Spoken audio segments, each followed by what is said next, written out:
The US is about to ban Chinese vehicles with any kind of self-driving technology. This is due to fears that vehicles could be piloted or disabled remotely on the US roads. Now, does this mean that China also would not want any self-driving vehicles made by Tesla in their own country? That's probably likely. The proposed block on the US Department of Commerce on the import and sale of cars that rely on Chinese software is expected to take effect on new models from 2027. So it's not necessarily just about self-driving, even if it's just Chinese software, I guess. These vehicles could also be banned. And then a further ban on Chinese hardware will come into force from 2030. So we won't just have a 100% tariff on Chinese vehicles in the US, we will have a complete ban. The ban will also affect Russian technology, but I don't think we see any of that in our cars here in Canada or the US.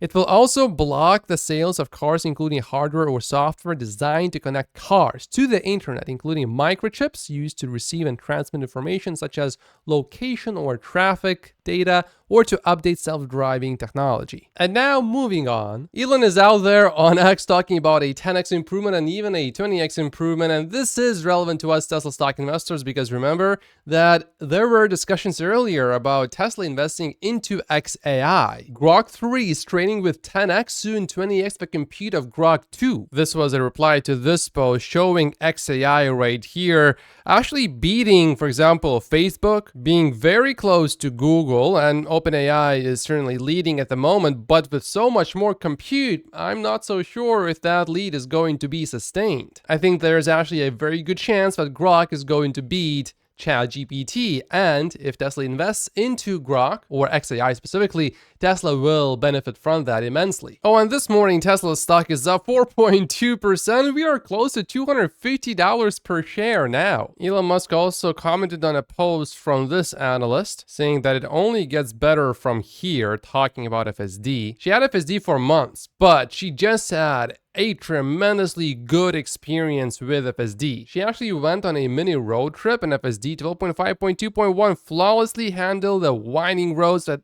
have always been my worst nightmare. Literally, she says, no human I know could have done it better. Perfectly centered, smooth turns, ideal speed for 2 hours. The driver was completely relaxed, finished breakfast, and even the most car-sick passenger played on their phone.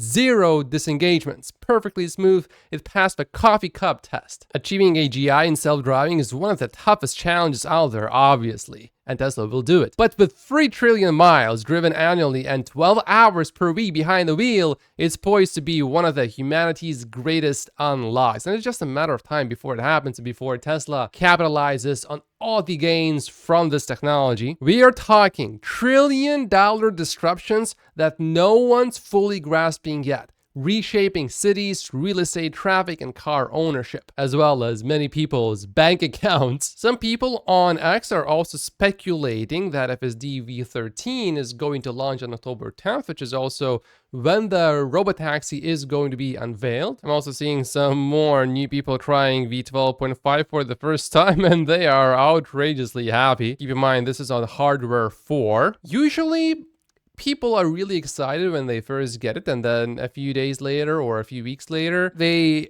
have a few bad experiences, and often they are not as enthusiastic. But so far, he said no disengagements nor any interventions today. And he did upload a video as well proving that he's not joking around. It does look pretty good. And here's one of the better ways currently out there to analyze what's happening with FSD, because it might work really well in one city and maybe not so well in a different city. So it's sometimes a bit difficult to really gauge how much better did it get, or is this version really better than the previous one? This is a sentiment analysis of FSD v12.5.2.1. Here are some key statistics. Total posts analyzed 100. Applicable results 45, positive results 26, so 57% roughly of applicable, and negative results 13, so about 29-ish almost percent of applicable. And this time he did a better job. For example, he excluded posts like, oh, I really love FSD, please give it to me. So posts like that were excluded. Overall positive, but certainly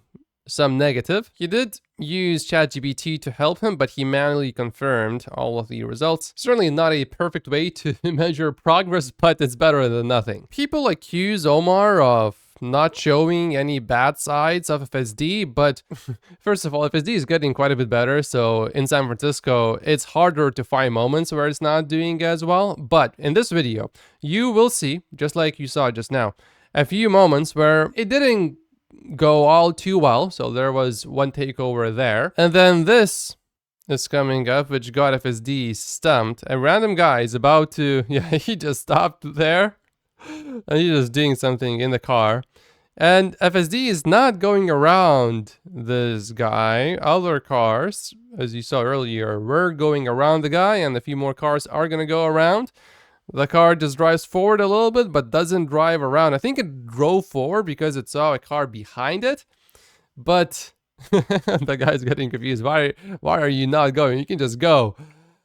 Yeah, so there's definitely work left to be done to improve FSD, but eventually it gets out because the guy just starts going. Yeah, and Elon is out there replying to people's FSD posts that it only gets better from here. Alex, for example, just had a mind-blowing experience with FSD. For him, it's mind-blowing. He had 0 safety critical interventions on a random 40-minute drive. I've had quite a few of those, so to me, it's not really mind-blowing. It's not necessarily an expectation always, because sometimes it does do some silly things still, but overall, I'm not surprised anymore by a 40-minute, no critical interventions drive, even if it's in a pretty busy area. I mean, you might have some uncomfortable moments. So if it was a 40-minute drive downtown with 0 uncomfortable moments where no one is looking at you and no one is upset that the car did something silly, okay, that would be unexpected downtown during the busy hours. But if it's on a highway, okay, yeah, that's not really impressive anymore, unless it's some difficult highway. Alex, though, is still having some trouble getting his mom to use it. The fact that the steering wheel resistance thing and the nag are now gone helps a lot, though. Anyway, now it's a good time to evaluate how accurate the goals set by Tesla were. This is from September 5th. Keep in mind that there is still 1 week left for Tesla to achieve its goals, but here are some observations by Telescope. Regarding V12.5.2, Telescope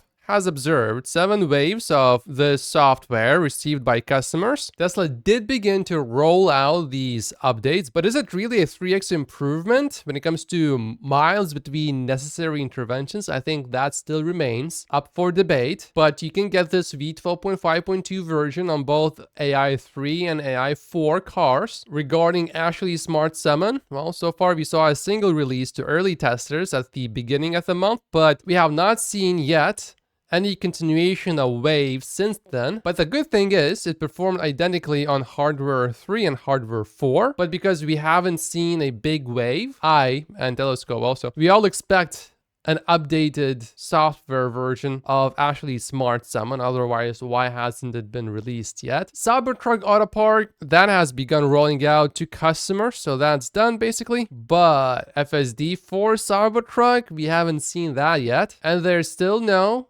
highway end-to-end on V12, and that has been delayed so many times now that, yeah, I'm not expecting this to be released in September. Looking at Tesla's goals, over half of them have been achieved, so that's, I would say, not bad. And September is not over yet, so there's time still for Tesla to achieve its goals. And we now actually even have V12.5.4, and we got the initial reviews. Let's check it out. Oh, and it seems like this version actually does support sunglasses on FSD. So here we go, another goal achieved. Range is actually increased for Ashley Smart Summon. So maybe this is an update for Ashley Smart Summon, and maybe this is the version that will go much wider. And there seem to be some subtle FSD improvements over V12.5.3. There's also quite a bit of arguing and a little bit of drama in the Tesla community here. Zomar and James arguing. That can't be right, says Zomar. James assured me based on an online spreadsheet that FSD isn't getting better. He quoted this post. I live in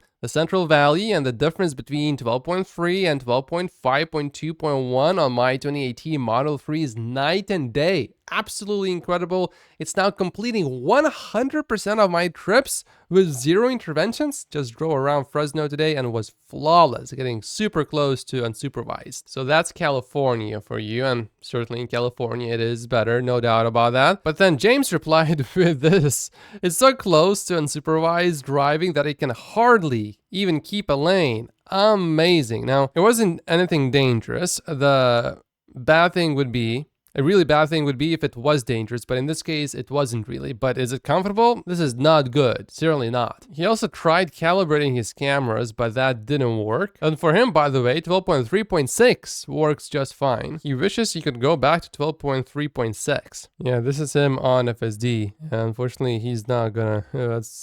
That's not really, I wouldn't use, if my Tesla did this, I wouldn't even use FSD. He's driving a 2020 Model 3, by the way, on hardware 3, so maybe that is not helping. The exact version that he's using is 12.5.2.1, but we know now that there are newer versions, so I would want to see the newer versions. How would a newer version for him perform? Maybe there's just a bug in the system that is specifically triggered in his area. And if you look at where FSD was a year ago, there's no doubt that overall it has gotten much, much, much better. And here's someone in Houston who drove FSD. He drove 41.95 miles on FSD. That little part without FSD, that was just Tesla parking. And here, this guy says that 12.5.2.1 is a game changer for him. I would say do not get hung on one specific person. Get a rough feel from everyone and from your own experience as well in your car if you have FSD. And the range of the actually smart summon has been increased by about 100 feet, so about 30 meters. You can see where the circle used to end, and note how this was outside of the circle, but now look at this. It is within the circle, so this is pretty substantial. At this point, I think it is highly likely that we should see a wider release of Actually Smart Summon pretty fast because they increased the range by quite a bit, and I assume they would only do that if they are really confident in the software. Because if you just have one really bad accident, yeah, the bad PR from that would not be worth it trying to rush it out. There are still some parking lots, of course, that are not going to be covered by the range of Actually Smart Summon, but certainly the progress is being made. And here's Omar successfully using ASS. Now, normally, Actually Smart Summon will do a small reverse before going forward, but the car will not back its back up if a person is standing behind the car. So that's good. We are getting some updates about the Robotaxi event. Tesla will officially begin notifying winners of the Robotaxi unveiling event ticket lottery this week, and Tesla said that space will be extremely limited for the event, so probably many people will not be able to actually go. This summarizes everything so well about FSD. This is basically FSD haters telling the Tesla AI team, stop, you're not good at it. Don't try anymore. But if I stop, I'll never be good. The FSD team at Tesla is not going to stop. It's going to solve FSD, and they are going to keep working until it is solved. Oh, this is actually really important news to us Tesla stock investors. The Tesla Model Y is very close to becoming the #1 best-selling vehicle in the US. So not worldwide. We're not talking about the whole world put together. We are talking about specifically the US, where the Model Y has not been the best-selling car yet. This data is from Experian, and if this trend continues, likely the Model Y is going to be the best-selling vehicle in the US maybe this year or very likely next year. This year, maybe it's not going to happen because some people are expecting the refresh Model Y to launch, and many of these people are not ordering a Model Y even though they sort of would really like to. But also that next year, is the Model Y going to ramp quickly? Through Q2, Model Y had a share of 2.8% of the whole market in the US, its highest share ever, up from 2.6% in Q1. The Tesla Model Y is actually outselling the Ford F-150 now. Okay, it's inevitable at this point. The Model Y is going to be the best-selling vehicle in the US as well. Is it going to be this year or next year or worst case a year after that? Doesn't really matter. It's inevitable. And here Farzad replied to Sawyer's post saying Elon should talk more about politics, and we got another debate here.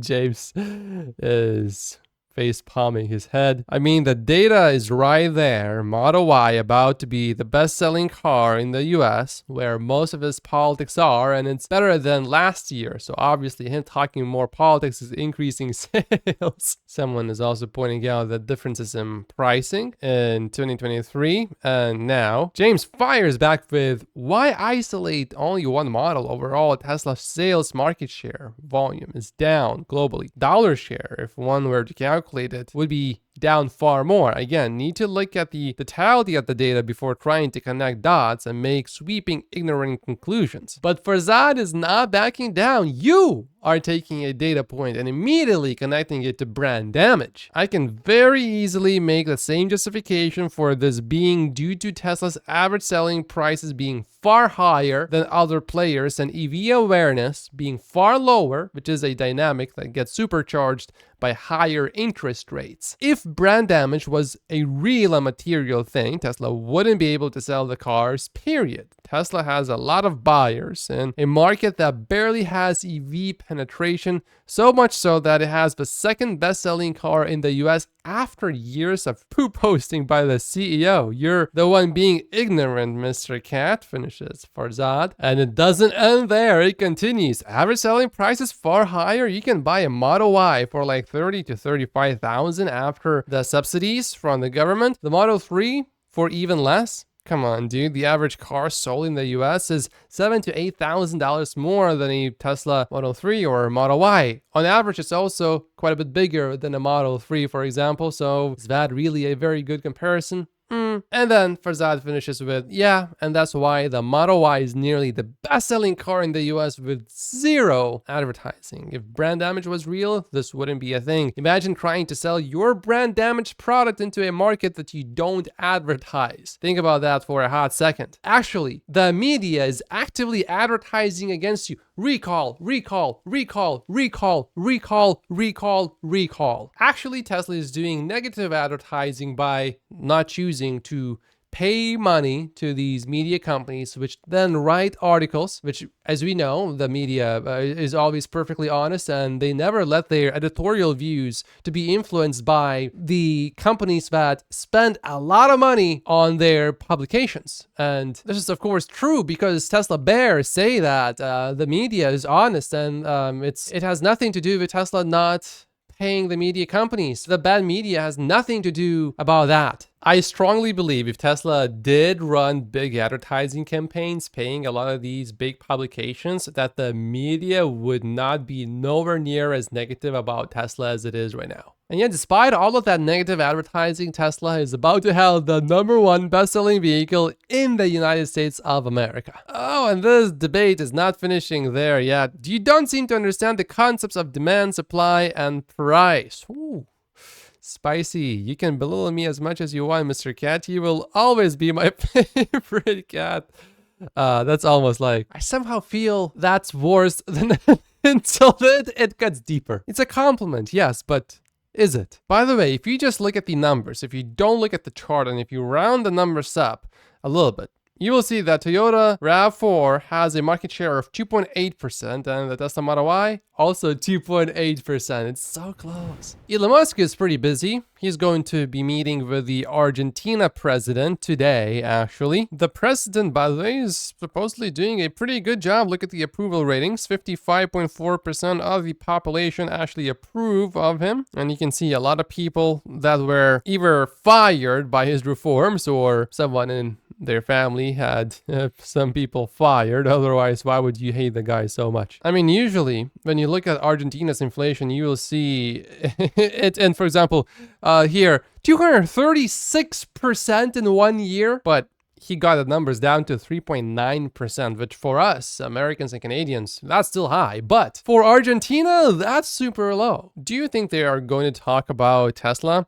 I'm not so sure. I think they are likely to talk about SpaceX and Starlink. That's quite likely. Anyway, the meeting is going to take place in New York. And Elon actually just met another president, the president of El Salvador, actually, a Giga Texas factory. Here's a little clip for you. Welcome to Tesla. Thank you. Thank you. Yeah, it's still 3 times the size of the Pentagon. You said that maybe we'll too. Grab you, put it in a column. Sure. The ant feels your hands, brother. She bites you. Bacteria really have no idea. I mean, you see them, you. Like, No, this good old, this good this old one, Coke man. Diet Coke's is terrible branding. The original roasted. We make roast. Yeah, we should have one on display. Beautiful. Yeah. Again, just a moment. It was an honor. Elon said that he had an excellent conversation with the president of El Salvador. We talked a lot about the nature of reality, future of humanity, and how technology like AI and robotics will affect the world. El Salvador has an amazing leader. So this is basically an endorsement from Elon for the president of El Salvador. They actually spent a few hours together, and the president of El Salvador complimented Elon. He said he talked with one of the great minds of our time. There's more lawfare. The SEC said it intends to seek sanctions against Elon Musk after he failed to appear for testimony in the regulator's probe into his acquisition of Twitter. Elon Musk was busy overseeing the launch of SpaceX's Polaris Dawn mission that day, which had already been postponed several times due to adverse weather conditions. Elon Musk is CEO and the chief engineer of SpaceX, so he would be personally responsible. And Elon Musk actually personally commented on this story. This was our highest risk astronaut mission ever, and I have the responsibility for their safety. The weather constraints on this mission are also extremely high and only cleared that night specifically. I had to make a go versus no go decision. Their lives came first. They just care about making the life of Elon Musk as terrible and as inconvenient as possible. This is lawfare at this point. How many more probes are you going to do into this whole thing? But at the same time, I'm sure that Elon Musk was aware of the consequences potentially to come. And knowing the consequences, Elon Musk made the decision. And let's see what the consequences are gonna be now. Over the weekend, Elon Musk got into a feud with this guy on X, and Tesla was a part of this feud too. How much government money does SpaceX get? Could Tesla have survived without EV subsidies? Unfortunately, Twitter doesn't get government money, I guess. Which of these would you rather the government didn't spend money on and reduce the deficit? But Elon fired back with, do some research before you display your utter ignorance. SpaceX gets no subsidies and received half as much as Boeing for astronaut transport, but did 100% of the work. As for Tesla, take a minute to read our public filings and you will see that EV incentives represent a minor part of our revenue. On the other hand, oil and gas companies get massive tax breaks that exceed those given to the EV industry by several orders of magnitude. Wake up. Gary Black just updated his catalyst list and he predicts that Tesla stock is about to reach $270 per share in the next 6 to 12 months. And he has a list of positives here. Number one, EV adoption still increasing 20 to 25% per year. Number two, Q3 deliveries will be year over year higher than the previous year, changing the narrative for Tesla. Number three, the Fed cutting rates more. Gary Black predicts 1% by year end. Number four, higher FSD take rates, licensing deal. Energy profits could 10x by 2030. I would replace the could to will. Tesla, he believes, is also likely to be the first company to market with unsupervised generalized robotaxi. This is coming not from me, this is coming from Gary Black, and I believe he is going to be right. Optimus production, he predicts begins in 2026. On the other hand, he predicts that the judge McCormick is likely to again reject Elon's 2018 compensation plan, and the Delaware Supreme Court timing will then be 2025 to review this case, basically. Auto gross margins, excluding regulatory credits, may not bottom until Q3. The Robotaxi event unlikely to live up to its hype, but that's, at this point, it's sort of expected. Leading up to the event, Tesla stock goes up. After the event, right after, it often drops. So if that doesn't happen, I'll be like, why not this time? So I don't see this as downside because I'm already expecting this. Next, Tesla highest PE in 2 years, and regulatory risk on FSD and autonomy. I don't really see this as a problem. I mean, were regulations ever a serious issue for any of Elon Musk's companies? Keeping in mind that, for example, SpaceX has to deal with a lot of regulation. And of course, on the surface, there's this drama that we see, but somehow Elon just delivers. So I don't see a regulatory risk really, as something to actually worry about. I think this post is important for Tesla stock investors because it shows you where Elon's mind is and where his focus is. SpaceX plans to launch about 5 uncrewed starships to Mars in 2 years. If those all land safely, then crewed missions are possible in 4 years. If we encounter challenges, then the crewed missions will be postponed another 2 years.